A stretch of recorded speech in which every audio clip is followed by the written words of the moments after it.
अटल बिहारी वाजपेयी। आज हम अटल बिहारी वाजपेयी के ऊपर बात करने वाले हैं।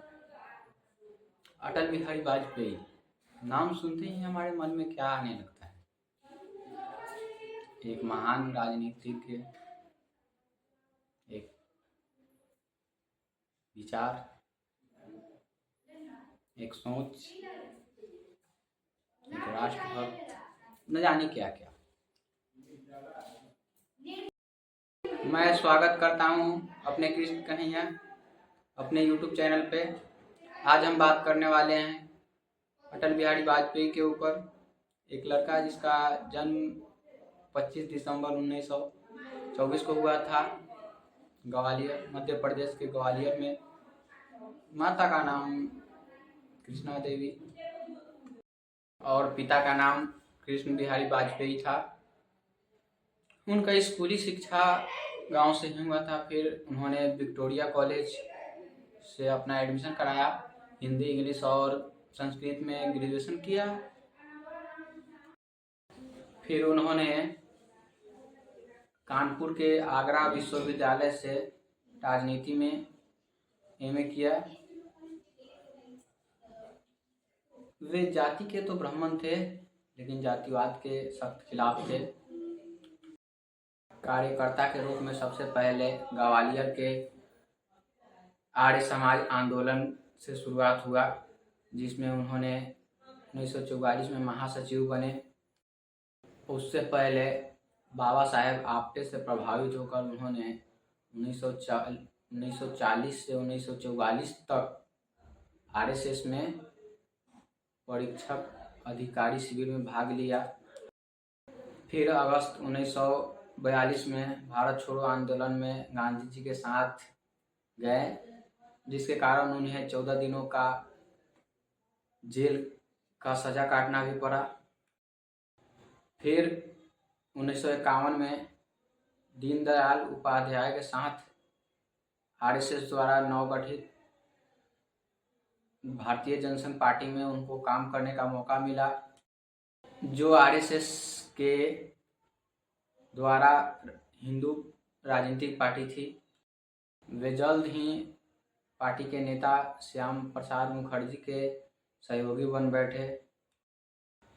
1957 में वे लोकसभा चुनाव में मथुरा से चुनाव लड़े और वहां पे हार गए, लेकिन उन्हें बलरामपुर में सीट मिला।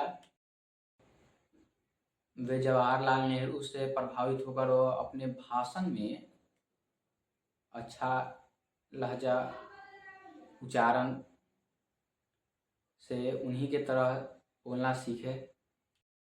वे भाषण इतना अच्छा देते थे ना कि लोग उनके बातों को सुनते रहते थे।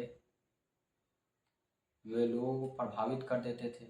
जैसे माँ अपने बेटे को रोटी खिलाती है, वैसे ही दीनदयाल उपाध्याय जी के मृत्यु के बाद जनसंघ पार्टी का नेतृत्व उनके हाथों में चला गया और उन्होंने लाल कृष्ण आडवाणी के साथ मिलकर पार्टी का संचालन किया।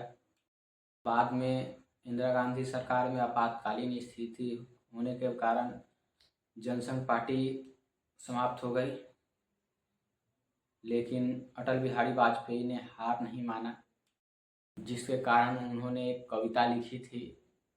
उस कविता के 2 लाइन में दोहराता हूँ। टूटे हुए सपनों की सुने कौन, सिसकी अंतर की चीर व्यथा पलकों पर ठिठकी, हार नहीं मानूंगा रार नहीं ठानूंगा, काल के कपाल पे लिखता मिटाता हूँ, गीत नया गाता हूँ, गीत नया गाता हूँ। 1980 में अटल बिहारी वाजपेयी जी ने पूर्व जनसंघ नेताओं के साथ मिलकर एक पार्टी का निर्माण किया, जो आज के समय में बीजेपी यानी भारतीय जनता पार्टी के नाम से जानी जाती हैं। पर 1984 के लोकसभा चुनाव में उन्हें मात्र 2 सीटें मिली थी। लेकिन कहते हैं ना, सबका टाइम आता है, वैसे अटल जी का भी समय आया। 1996 में जो पार्टी 2 सीट जीती थी। वह 1996 में सबसे बड़ी पार्टी के रूप में उभर के आया और पहली बार उनका सरकार 13 दिनों के लिए बना था। फिर 1998 में एनडीए के साथ गठबंधन की सरकार बनाकर 1 वर्ष के लिए उनका सरकार चला और बाद में जाकर उनका सरकार टूट गया। 1999 में लोकसभा के चुनाव में एनडीए को पूर्ण बहुमत के साथ जीत मिली और अटल बिहारी वाजपेयी जी प्रधानमंत्री के रूप में पहले ऐसे प्रधानमंत्री गैर कांग्रेसी प्रधानमंत्री बने जिन्होंने पूरा अपना 5 साल का समय पूरा किया। 2004 में उनका सरकार हार गई और वे 10 सालों तक प्रमुख विपक्षी दल के रूप में सामने रहे। जब 2014 में बीजेपी जीती तो मोदी जी, हमारे माननीय प्रधानमंत्री पीएम मोदी, 25 दिसंबर उनके जन्मदिन को सुशासन दिवस के रूप में मनाए जाने के लिए घोषणा किया और 2015 में प्रणब मुखर्जी, हमारे राष्ट्रपति, उनको भारत के सर्वोच्च सम्मान भारत रत्न से सम्मानित किया। 2018 में कुछ बीमारियों के कारण हमें इस संसार को छोड़कर सदा के लिए अमर हो गए। अटल बिहारी वाजपेयी जी जैसे लोग का कभी निधन नहीं होता है। वे अमर हो गए हमारे सोच में, हमारे विचारों में। अगर उनके बारे में बताना शुरू किया जाए तो कितने दिन बीत जाएंगे पता नहीं चलेगा। ऐसे थे हमारे अटल बिहारी वाजपेयी जी।